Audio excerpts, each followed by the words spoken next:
Assalamualaikum warahmatullahi wabarakatuh.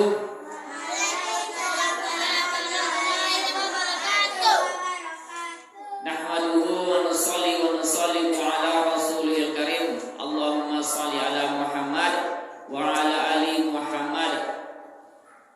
Alhamdulillah, bersyukur kita kepada Allah Subhanahu wa taala berkat limpahan kasih dan sayangnya dan berbagai macam nikmat yang telah Allah berikan kepada kita, sehingga kita bisa hadir di masjid ini untuk melaksanakan didikan subuh.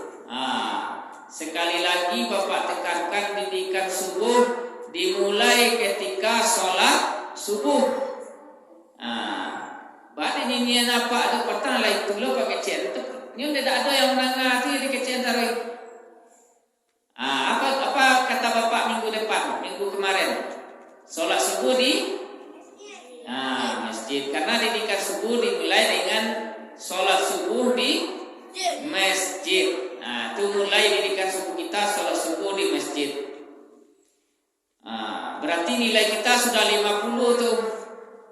Kalau kita sholat subuh di masjid, maka nilai kita sudah 50. Tapi kalau kita tidak sholat di masjid, maka nilai kita akan berkurang 5. Tinggallah 50 nilai didikan subuh alai kalau tidak sholat masjid. Hikmah, tolong absen sama Bu. Kalau isi lah.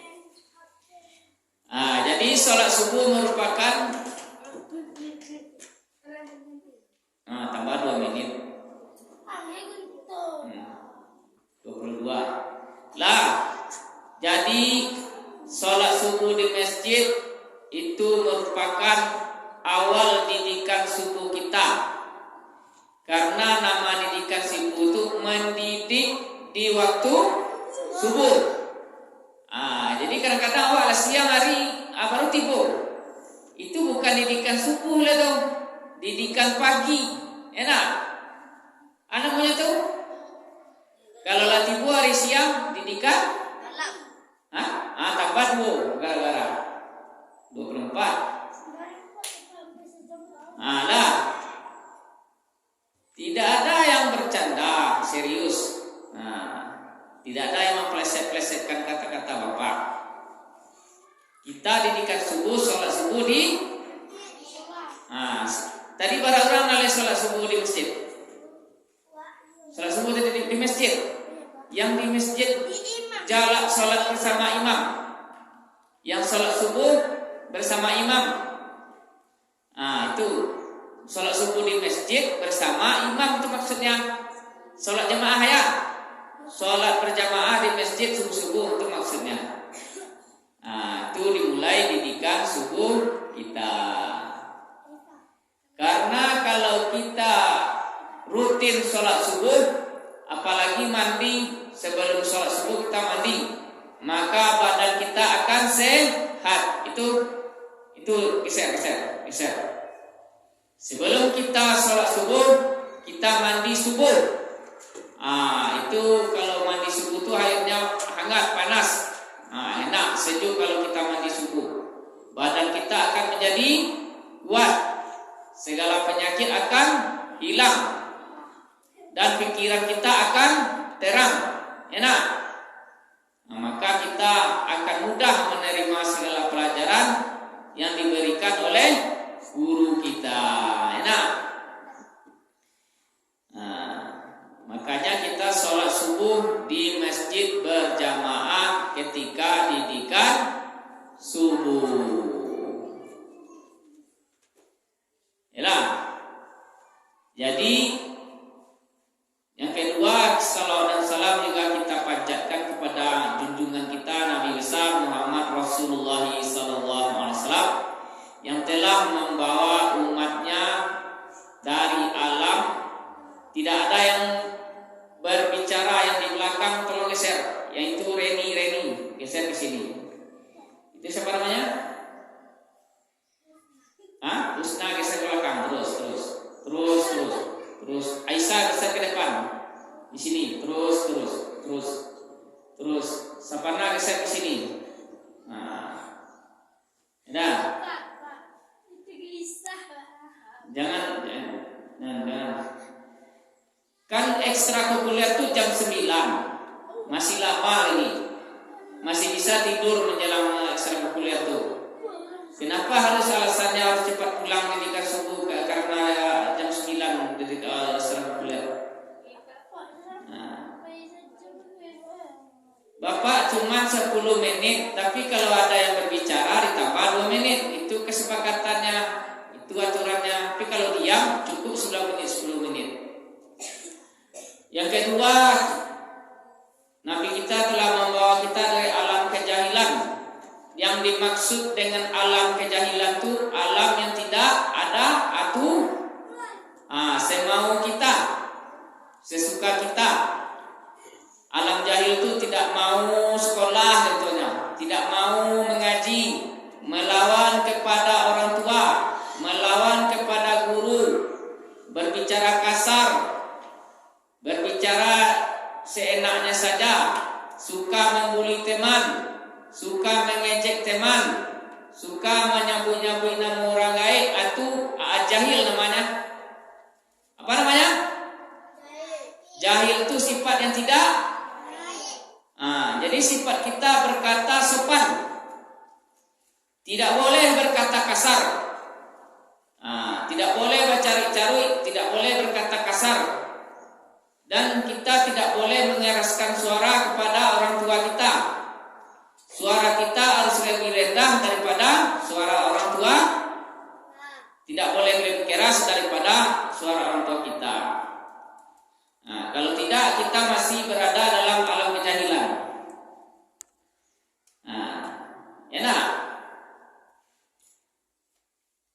Kita belajar untuk supaya kita bisa sopan kepada orang tua kita dan guru, dan bisa kita saling menghargai sesama teman.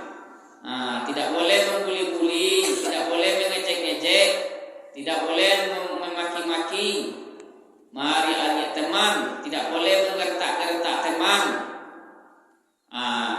Kalau kita masih seperti itu, maka kita masih berada di alam kejahilan. Alam kejahilan itu alam kebodohan yang tidak berilmu pengetahuan. Kalau kita menjaga adab kita, berbicara dengan baik, maka kita sudah bisa dikatakan pintar, pintar beradab, pintar berperilaku. Maka kalau kita sudah memakai adab-adab yang baik, maka ilmu yang kita tuntut di sekolah maupun di TPQ itu akan menjadi berguna, menjadi berkah, dan kita akan cepat menerima setiap pelajaran yang diberikan oleh guru. Yang seterusnya, sholat. Sholat sehari itu 5 waktu. Kalau hari-hari sekolah boleh sholat di rumah. Nanti sholat zuhurnya di sekolah, ya kan? Sholat asar di masjid. Sholat asar di masjid ketika mau pergi mengaji. Jadi kalau kita mengaji musnah. Kalau kita pergi mengaji, kita sholat di masjid, tidak di rumah. Sholat maghrib boleh di masjid, boleh di rumah. Sholat isya boleh di masjid, boleh di rumah. Tidak boleh meninggalkan sholat, karena satu sholat saja yang kita tinggalkan, kita akan dihukum di neraka selama 1 wukuf, kata Nabi kita. 1 wukuf itu berapa? 80 tahun di akhirat. Lama hukumannya 1 sholat ditinggalkan. Jadi kita tidak boleh meninggalkan sholat. Ketika orang azan, kita berwudu langsung sholat, karena dengan sholat akan menjaga hati kita, akan membuat kita tenang, tidak gelisah, tidak berbuat jahat. Maka orang-orang yang sholat itu dia berperilaku yang baik, berkata sopan.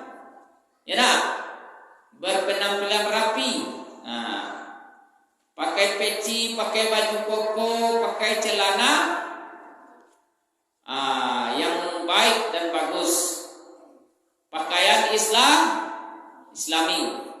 Jadi kita datang ke masjid besok pakai kalau peci, pakai baju mengaji kalau ada, atau kalau tidak ada, belum ada baju mengaji, pakai baju, boleh pakai jaket kalau dingin, tapi di dalamnya pakai baju koko, atau baju Jumat tuh pakai tak apa-apa, atau pakai baju mengaji ya. Ya kan? 3 menit lagi kan? Ya. Jadi kita sholat, dijaga sholatnya 5 kali sehari semalam. Setelah itu kita sopan, tidak melawan kepada orang tua. Apa yang diperintahkan orang tua kita lakukan. Hari Minggu kita tidak sekolah menolong orang tua. Bangun pagi, terus mandi.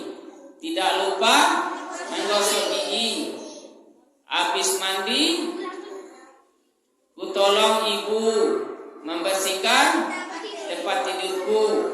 Setelah tempat tidur bersih, kita sholat. Sholat. Langsung sholat. Setelah sholat baru kita persiapkan peralatan sekolah. Jadi membantu ibu itu cuma membersihkan tempat, tidak bantu masak, tidak bantu menggosok, bersihkan tempat tidur kita tidur.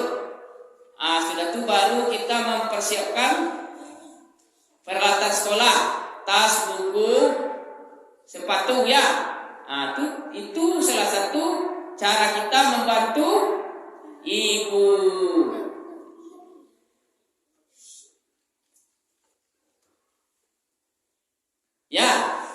Jadi setelah membersihkan tempat tidur kita sholat bersihkan tempat tidur kita, kamar kita, terus kita sholat subuh dan mempersiapkan segala peralatan sekolah. Itu baru namanya anak yang pintar, anak yang cerdas, anak yang alim, anak-anak yang solehah.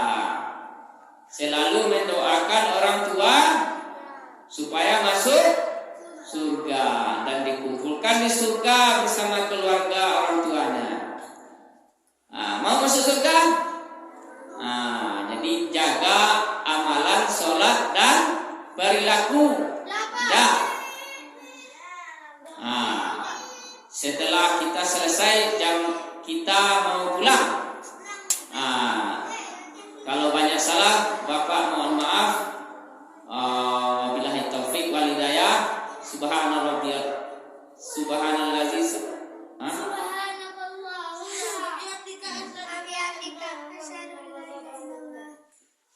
Apa doa?